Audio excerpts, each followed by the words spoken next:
Ladies and gentlemen, what a weekend up the Chelsea.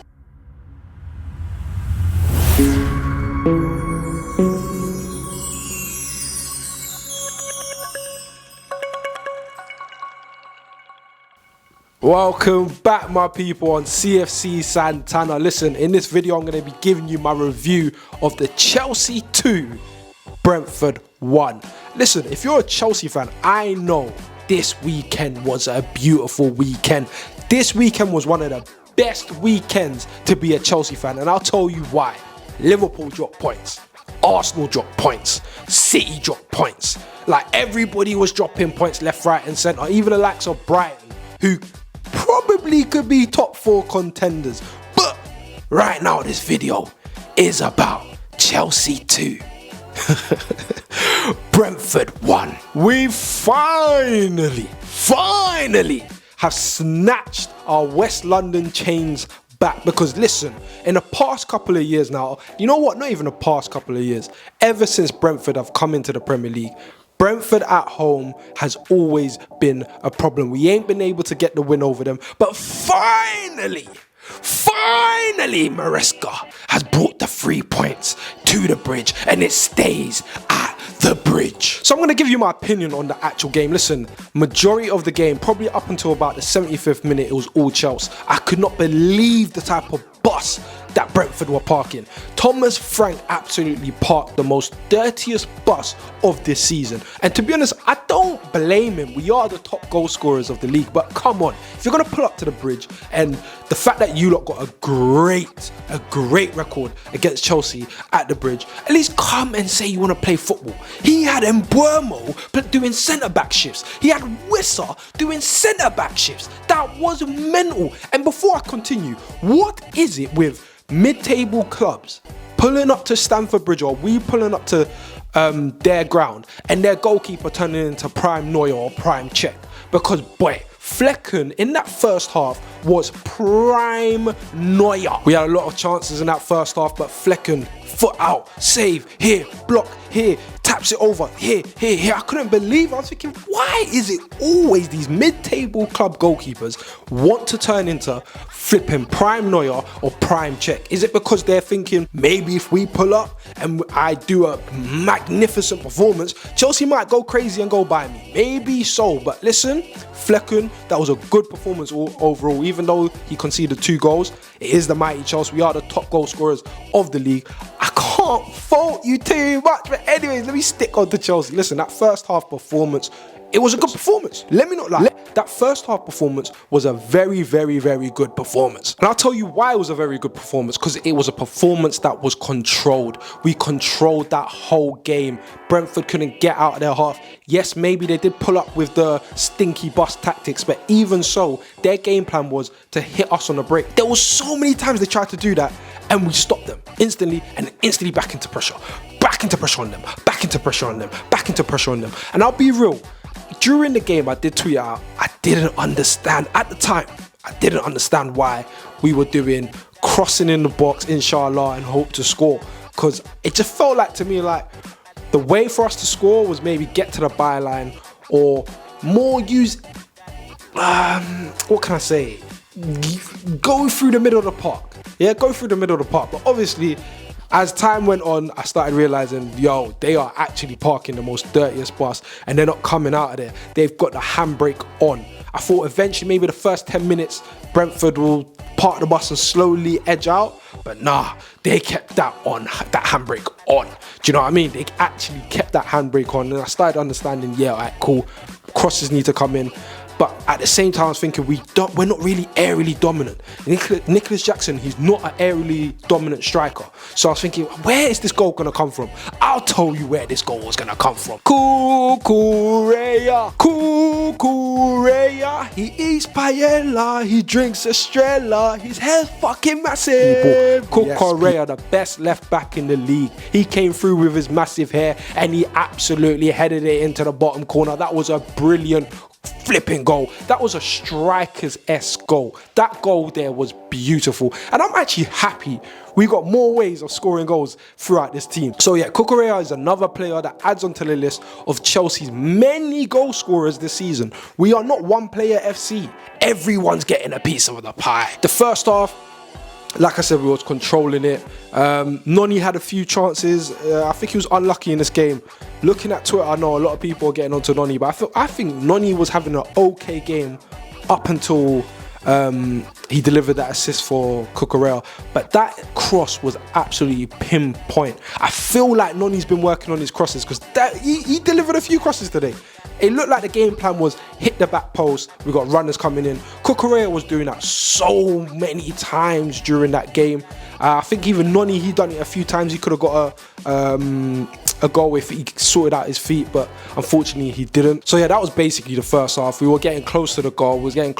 And finally Cucurella scored. So we went into the second half 1-0 up, and I was just hoping we needed to make a fast start. I didn't want to get Brentford back into the game. I didn't want to give them an inch. And guess what? Maresca again showed us. He showed us what we're made of. This team showed us what they are made of, and they started off that second half brilliantly. Again, dominant. And I think we were dominant all the way up until the 75th minute, where Brentford then started going, you know what, let's release a bit of that handbrake. Thomas Frank started bringing on players like Carvalho and whatnot, and he started releasing a bit of the handbrake. Bit before that 75th minute, we saw a few scares, a few counters from them, and it looked a bit scary, but we were dealing with it. At the end of the day, we were dealing with it. So Thomas Frank started letting off the bit of the handbrake, but guess what? It was too late. You know why? Nicholas Jackson. So up until the second goal, I cannot lie to you, I wasn't really impressed with Nicholas Jackson. Even with little things like his pressing and whatnot, it didn't look on point. He looked a bit leggy, and you could tell he was trying hard, especially from the previous game against Tottenham. Obviously, he was crying when he came off, the fact that he didn't get a GNA. And thank God he did, because Nicholas Jackson is a striker who's all about confidence. But like I was saying, he had an opportunity from, I can't even tell you how far, but all he had to do was tap it in. It was harder to miss than score, and the ball went over the top, and I was thinking, no, that is last season Nicholas Jackson. You need to lock your ankles. You need to absolutely lock your ankles and give it a follow through into that net. I couldn't believe that ball went over. I was thinking, we have a new Nicholas Jackson. What is going on? This is the old Nicholas Jackson.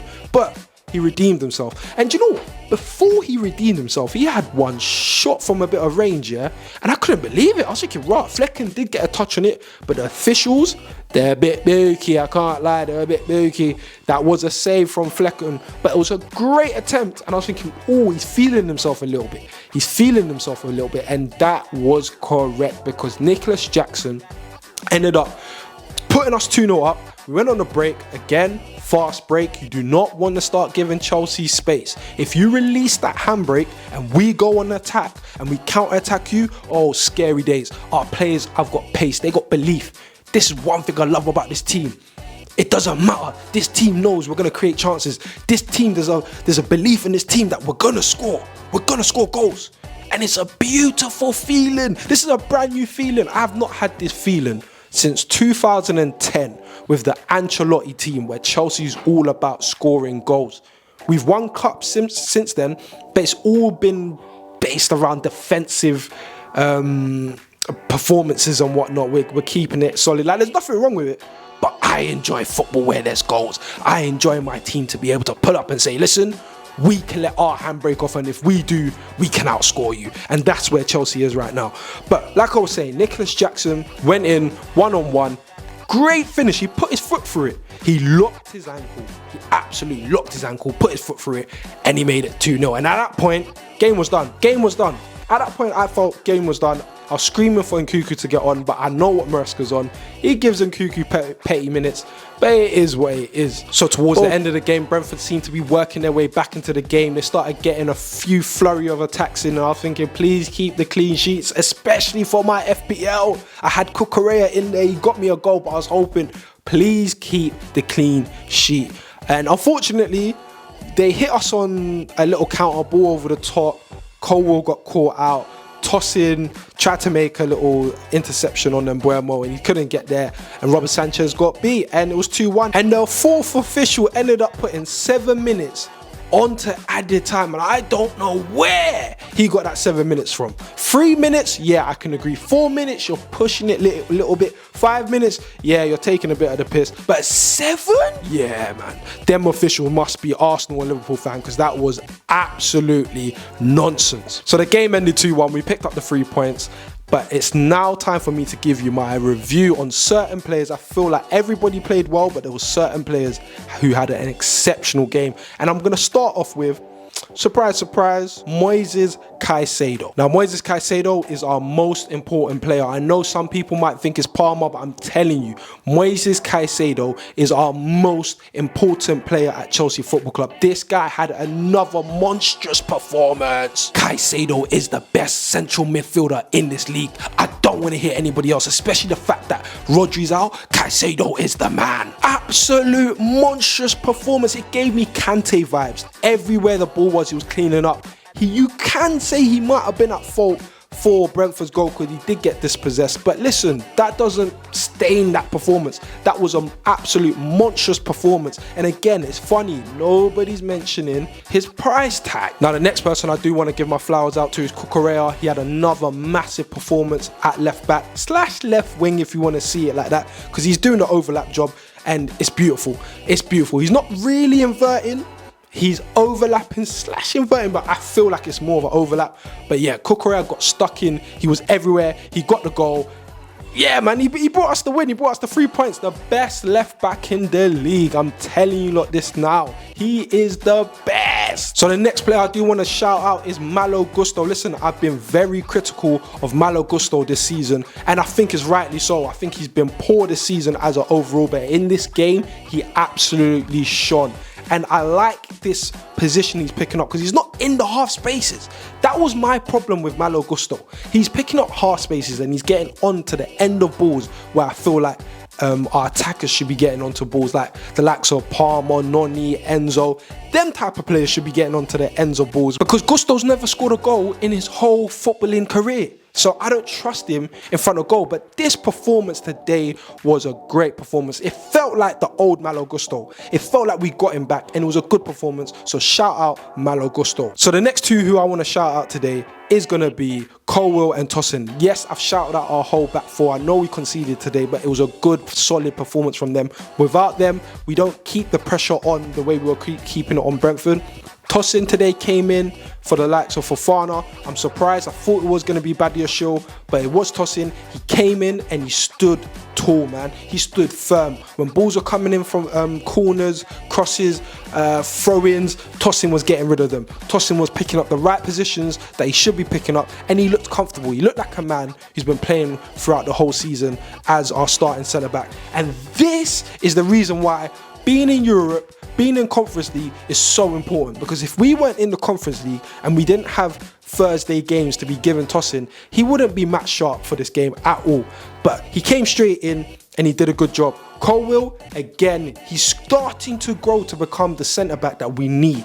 He really is. He's starting to grow and become the centre-back we need. We've always known that he's good on the ball, but defensively, he has a bit of mistakes in him, or he's a bit rash, but today he was on point. Now, the last player I do want to give a shout out to, is going to be a little bit of a surprise, is Robert Sanchez. Now, by now, if you've been following me on my TikTok videos or you've been here on YouTube watching my videos, you should know I don't rate Robert Sanchez. I don't think that guy should be anywhere near Chelsea Football Club. I'll be real. But today, he was having a master class. Even though he conceded a goal, I'll be real, he still performed well. He saved us a couple points, and I think there was even a shot where I think it was Wissa or was it Mbeumo? I can't remember who it was. Yeah, one of them, they were offside, but he didn't know that, and he still he still made a great save. So I'll give the flowers out to Robert Sanchez.